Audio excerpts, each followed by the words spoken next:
Yeah. Morning, members. Hopefully everyone can hear clearly at the back there. Welcome to the Planning Committee. Today on the 22nd of March 2023. I'm your chair, Councillor Lingham-Bradbury. Just a few quick announcements. Obviously, if the fire alarm should ring, can I ask you to please leave the room by the door behind me and assemble in the car park, in the sunshine at the moment actually. Please, if you've got a mobile phone with you, please can you switch it off so it doesn't disturb the meeting. I don't believe we have any public speakers at this meeting today, but can I just also remind members, if you're not in the meeting to hear the entire debate, then you are not able to vote on the application. Could I also ask you, if you do wish to speak, to wave your hand, and gentlemen will come along with a microphone so you can be heard clearly on the feedback. Okay. So let's start with the agenda items, please. Apologies for absence, please. Thank you, Chair. Apologies from Councillors Dewhurst, Hayes, Jeffrey, Kerswell, Piert and Russell. Thank you for that. The next item to consider is the minutes from the last meeting on 15th of February 2023. Are members content for me to sign them as a true record? Can I have someone to propose and second that, please? Thank you. And a show of hands that you're happy to. Thank you. That's 4. Any against? And any abstentions? Okay, thank you. That's fine. Thank you. So we resolved that. Let's go on to the first item before us, which is 1901-274, Conybear Wood, Kerswell with Coombe. And if... Oh, I beg your pardon. It's because it's there in front of me. I'm very sorry. No, I haven't. Gosh, okay. Thank you. That's just totally thrown me, so I do apologise, members. I was looking at the minutes and going through that. So can I ask members for any declarations of interest, please, on any of the 2 items before us? No. We don't have any public participation, which I've already mentioned. I've already made enough announcements, I think, for one meeting, so that's absolutely fine. So we will now go on to the first item to consider, which is 22-02223, Dainton Folly. We have Planning Officer Nikki Warner with us today, who's going to take us through the item. Thank you, Nikki. Hello. So Dainton Folly is a previously converted barn in Dainton. It's a staff member, which is why this has come to committee. And the changes from the public domain are fairly minimal. There's some changes to the fenestration on the front elevation. So the panes that you can see there are going to be replaced with some opening Velux, the central panes. There is an extension to the rear, which is single story, and there's a first floor extension, which is a small bathroom. The revisions are fairly minimal, very much in keeping with the host property and the vernacular of the area, and our recommendation is to approve it. There's also the changing of a flat roof garage to a pitched slated roof, which can be seen in the front garden.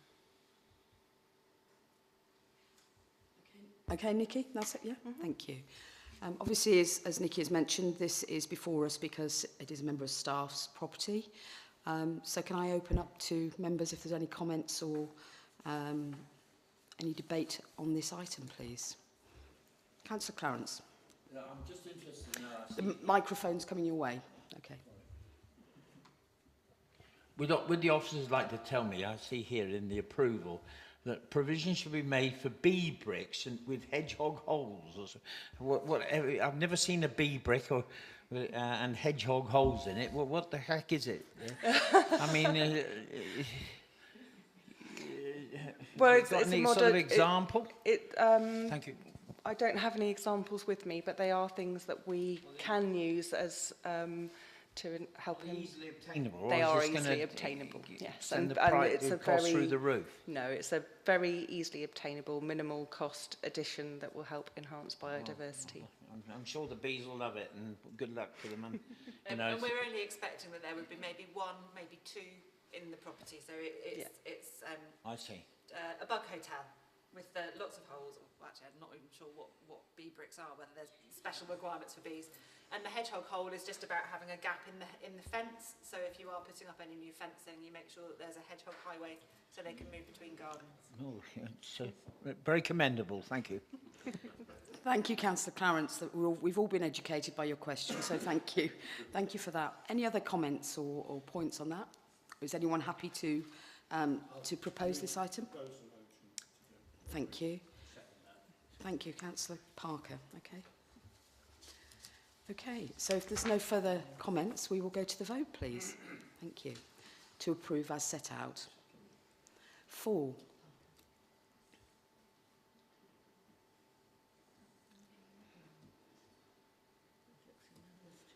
Yeah, I think so. Thank you. We don't need to go any further with that. Thank you, ladies and gentlemen. That's approved as set out. We will now go on to the next item.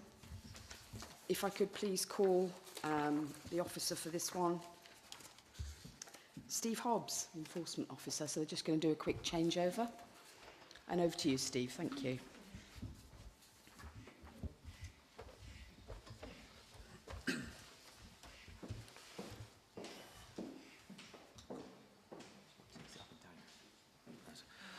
Thank you, Chair.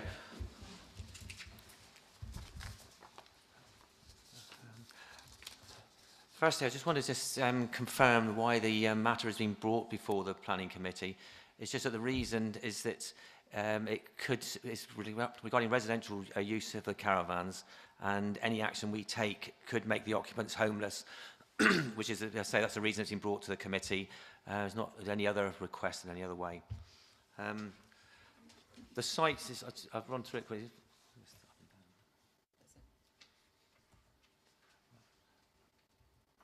The site has been the subject to a number of prior approvals over the years for a number of the buildings.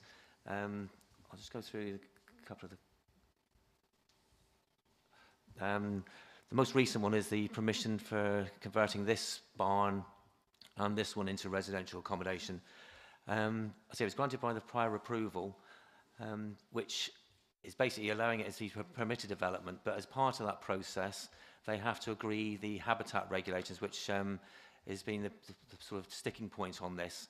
And that's, until all that's agreed, there's no lawful right to actually reside on the land. And what's happened in this instance, the caravan's been brought on prior to that all being agreed, and it still remains outstanding, and so does the residential use. So in order to progress, sort of take action because of the length of time it's been there, it's come to committee. And for your information, here's the photographs of what's there at the moment. There's a couple of caravans on site. One's occupied by one of the owners, and the other's by being used by their son. There's a sort of just domestic stuff around the site. It's been there for about 12 months. And basically, just to summarise, the owner has been fully aware of the need to satisfy the habitat regulations since the planning inspector attached the condition to an original approval. Since then, the owners had 2 refusals of Regulation 77 on the habitat regs, and despite this, the owners continue to live on the site since April 22 in full knowledge of the requirements that require the works to be carried out. I understand that you've all been contacted by the owner separately, and I think that they appreciate that as in the update. If there's any questions anybody has on that.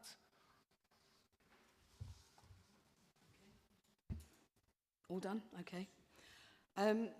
Yeah, we've have a change of the actual recommendation. Hopefully, members, you've noted that on the no. Oh, sorry. Okay, I'll just. Could you read that? Yeah, out, I can just. Thank you. Basically, I've received confirmation from one of the owners that who are occupying it, that they do have a house that they're working on at the moment, and it's going to take between sort of 6 to 8 weeks to get that completed. The original recommendation was that if the use didn't cease by the end of this month, we would look at taking action, but we've moved that back to the end of April, and that should tie in with the time period. Okay, thank you for that. So the actual recommendation now is saying that it's, till the end of April 2023. So I just wanted to clarify that. I was hopeful everyone had seen that from that point of view.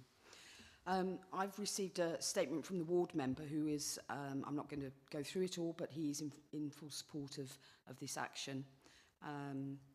Are there any comments or any questions from members? I'll throw it out to the floor, please.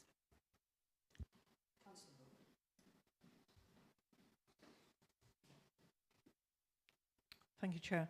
The information that's new, that wasn't in the report and wasn't in the information we received from the applicant, is the fact that they've had 2 refusals of the Reg 77 already. That's new information to me, because in my mind I was thinking the applicant is just, or the person that has an action taken against them, was just waiting for the council to get back on this Habitats Reg situation, and that really it was just our delay that was the problem, and therefore if we jolly well got on with it, then they would be entitled to be in their caravan. So the new information to me is the fact that they've already had 2 refusals of that. So can we have a bit more detail on that then? Is the action in their hands now? Are they being expected to do something that we're waiting for? Currently at the moment we've still got a pending condition to be discharged on the habitat regs. The most up-to-date details were submitted in January 23. So they're being looked at by our biodiversity officer at the moment. But it's also then, it should, depending on the outcome of that as well, if that's approved, then yes, they do have a consent in place to do the works, but then they still need to then look at discharging the habitat regs for the siting of the mobile home and any impact that may have on it. And just to clarify, the Section 77 process is under the Conservation of Habitats and Species regulations, so it's not under the General Permitted Development Order. It's a separate piece of legislation. All permitted development rights are subject to, there's Article 3 at the front of the General Permitted Development Order says you only have permitted development rights if you comply with the habitat regulations. So you can't do any plan or project that would be permitted under the General Permitted Development Order if you cannot also comply with the habitat regulations. And the habitat regulations say that you should not proceed with any project that would that has the potential to have an effect on the integrity of a European site. The European site in question here is the Southam Sack, so this is bat flyways in and around the Chudley area. We are to the northeast of Chudley here, and in a quarry with a significant number of trees around it. The greater horseshoe bats are significantly light averse. So we need to know and understand what the impact of the light spill from the proposed barn conversions would be on bats, on their flyways, their foraging, their habits at the site. We can ask for whatever information we need to go through that process, and we have been talking to the applicants here for a number of years about the use of the site by bats and light spill, light statements, making sure that we've got accurate and appropriate information. When we have the right information, we then have to consult Natural England. So there's a 3-week Natural England consultation period. So there's the involvement of Natural England in this as well. So if the application was submitted to us in January, and we're now in late March, actually, given the process that we've got to go through, I don't think there's been undue delay here. It is incumbent on the applicant to make sure that we've got enough information and that they are being sufficiently clear about what it is that they are doing and the impact that that will have on the bats for us to say that it's okay. So we have already, because there is the planning history at this site, we are aware that Natural England are concerned about the impact of development on this site because we've had to go through the process previously with them. We've tried to reach agreement on issues here previously. So it is incumbent on us to make sure that we are issuing a robust decision, that we do have the information that we need. So if the application came in January and it's only not yet the end of March, I don't think that we are being unduly slow in dealing with that one. Okay, thank you for that clarification. Did you want to come back on that, Jackie, or you? Thank you. And I've got Councillor Clarence who wants to come in as well.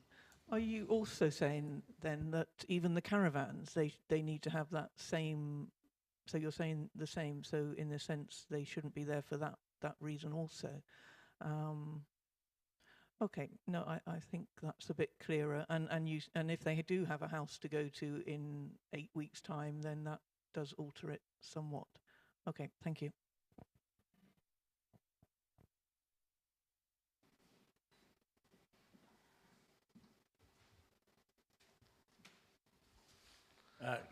In view of what's been said about the alteration of the recommendation, what's your actual plan to go and this compliance is asked for by the end of April?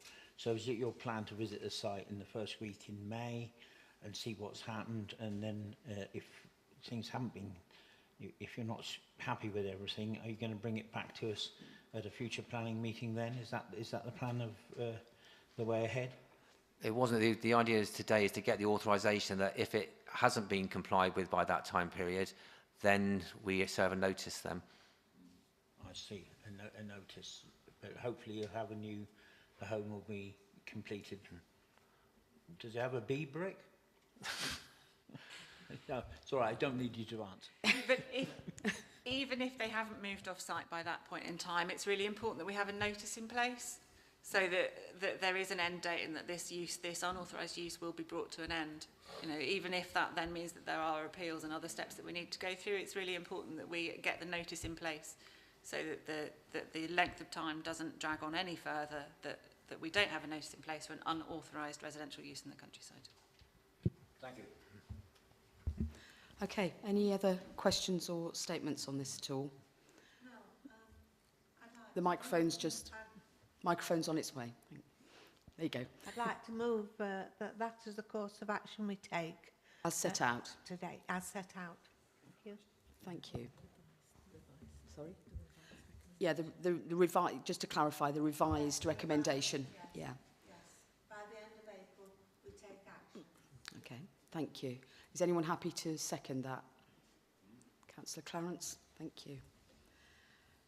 So we have a proposal and a second, so I will ask for a vote, please. Those for the proposal as set out.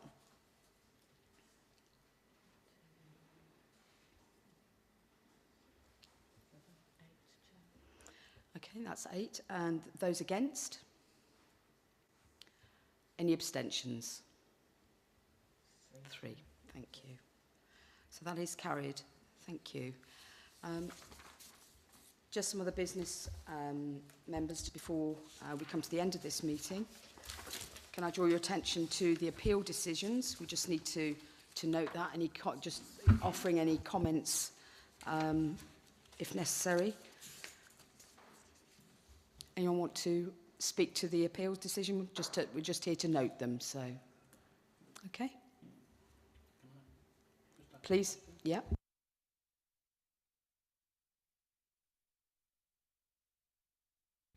Yeah, just for a matter of interest, the final one, King's Kerswell, what do you mean by turned away? So that means that the planning inspectorate didn't accept the appeal.